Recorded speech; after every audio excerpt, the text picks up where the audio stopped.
When I opened Grandma's diary, I felt the ground shift beneath the life I thought I understood.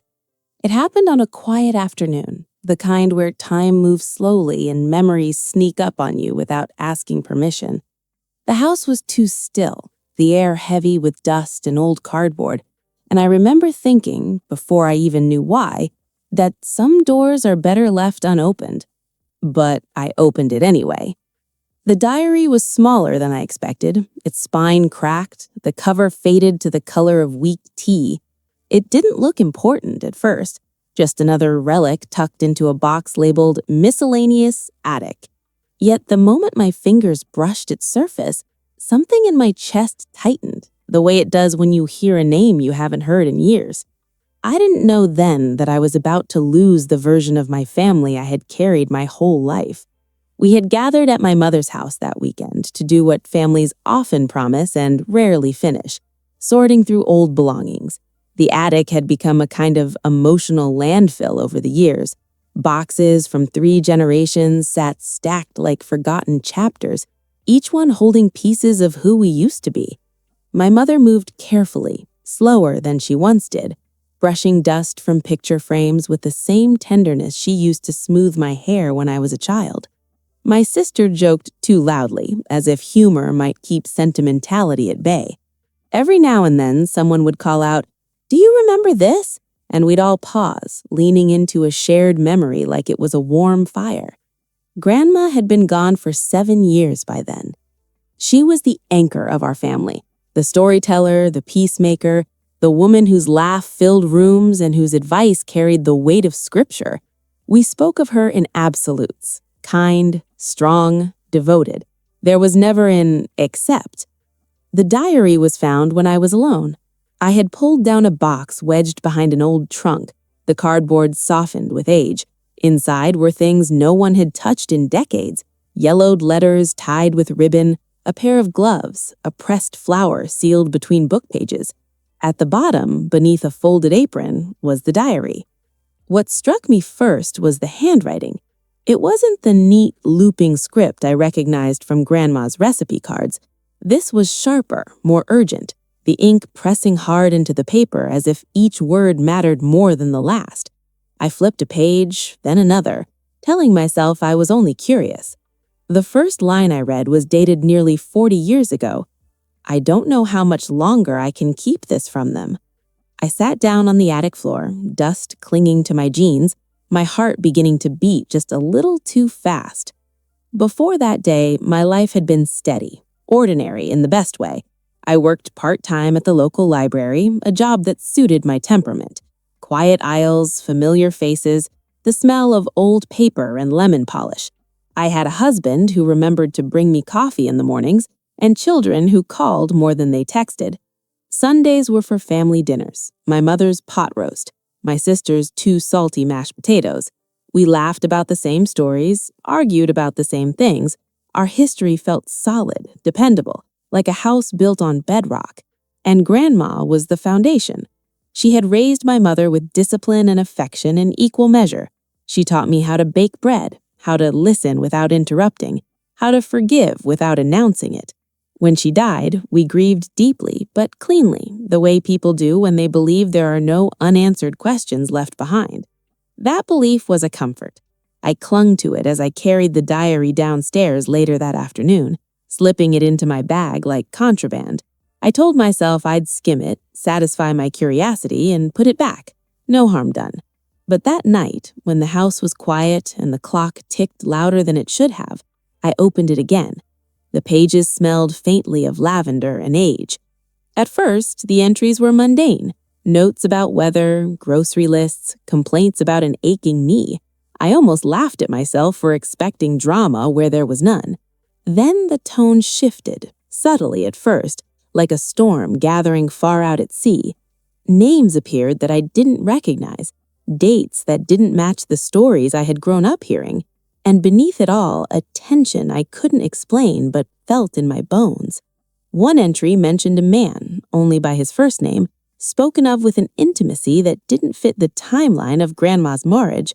Another hinted at a decision that would change everything for the children, plural. I closed the diary, my palms damp. This is nothing, I told myself. You're misreading it. You're projecting. That night, sleep came in fragments. Every time I closed my eyes, Grandma's face appeared. Not smiling, as I remembered, but watchful, guarded. The next morning, I returned to the diary. I read more carefully this time, slower, letting the words settle. The unease grew with every page. Events were described differently than the versions etched into family lore.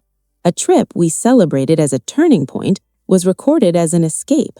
A marriage anniversary overlapped with another date, another place. Then I saw it, a name I knew, not just knew, loved, written in a context that made my breath catch and my hands tremble. The room felt suddenly smaller, the walls closing in, as if they too were listening. I remember whispering "no" out loud, as though the diary might hear me and take it back. But the ink didn't move. The truth, whatever it was, had been waiting patiently for decades, and now it had found me. I closed the diary once more, my chest aching with a mix of fear and something darker. Betrayal, maybe, or the grief of realizing that the people who shape us are often far more complicated than the stories they leave behind.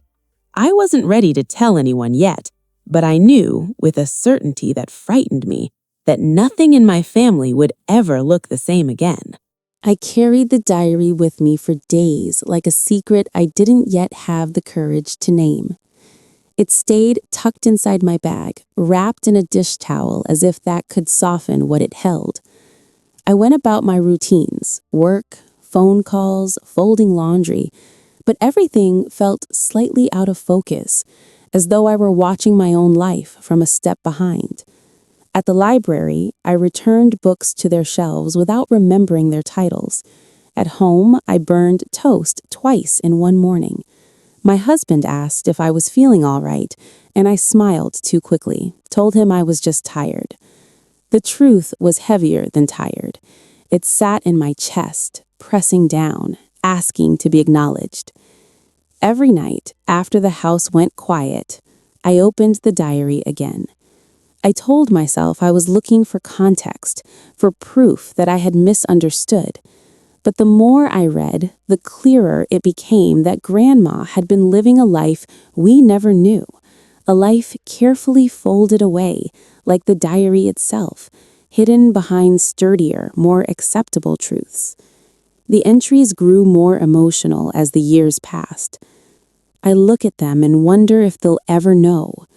This was never meant to hurt anyone. I chose what I thought was mercy. Mercy. That word clung to me.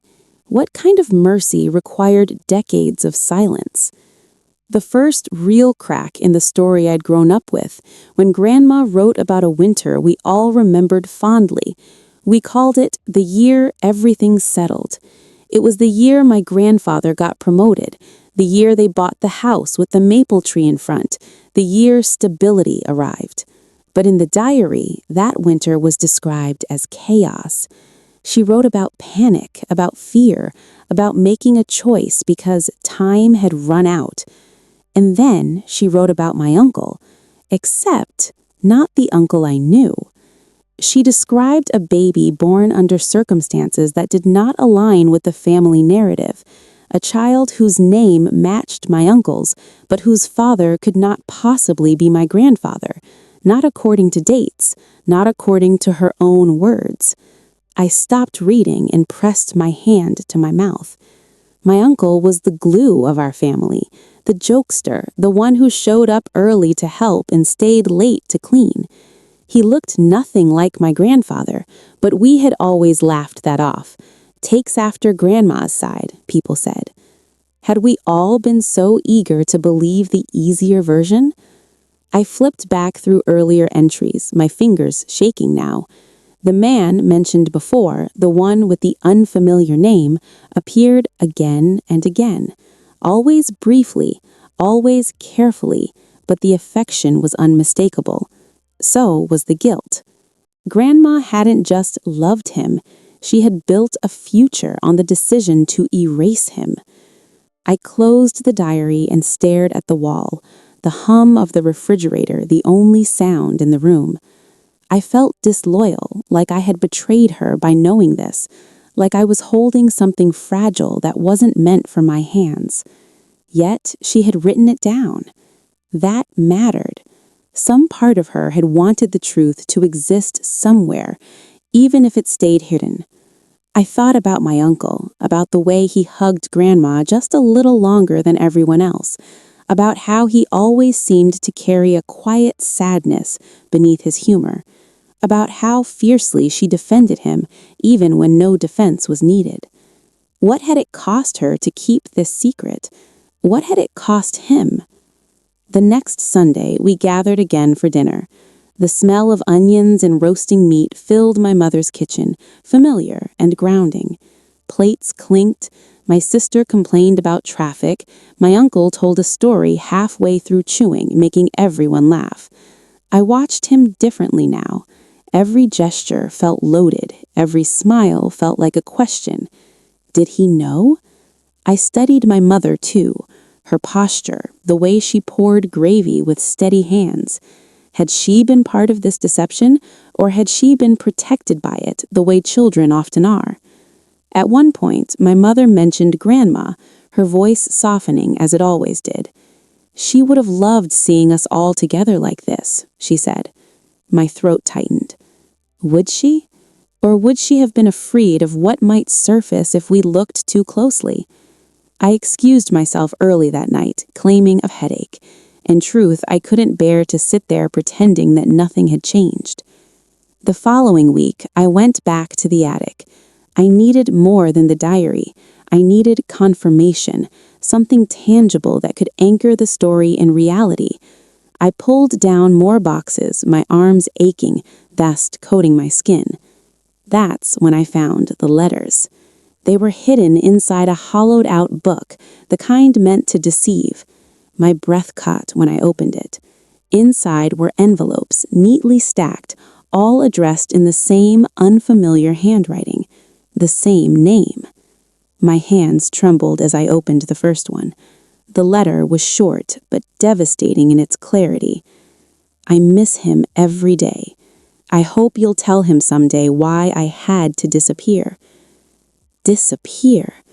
I sat back on my heels, the truth settling over me like a heavy blanket. This wasn't a misunderstanding or a romanticized memory. This was a deliberate choice, one that had rewritten my family's history. Grandma hadn't just kept a secret. She had orchestrated an illusion. That night, I called my sister. I didn't plan what to say. The words tumbled out in pieces. Diary, letters, dates that didn't add up. There was a long silence on the other end of the line. Finally, she whispered, "Are you sure?" "I wish I wasn't," I said. We agreed not to tell anyone else yet. We needed time, we said. Space. But beneath that was fear. Fear of what would happen once the truth was spoken aloud. Because once it was, there would be no folding it back into a box. I lay awake that night, staring at the ceiling, listening to my husband's steady breathing beside me. I thought about Grandma, about the woman who taught me honesty and restraint in equal measure. I wondered how she had lived with this, how she had carried it through birthdays and holidays, through births and funerals, smiling as though nothing were amiss. And I wondered what she would think of me now, standing at the edge of a truth that could fracture everything she worked so hard to protect. I didn't know yet whether revealing it would heal us or break us. All I knew was that the silence no longer felt like mercy. It felt like another kind of lie.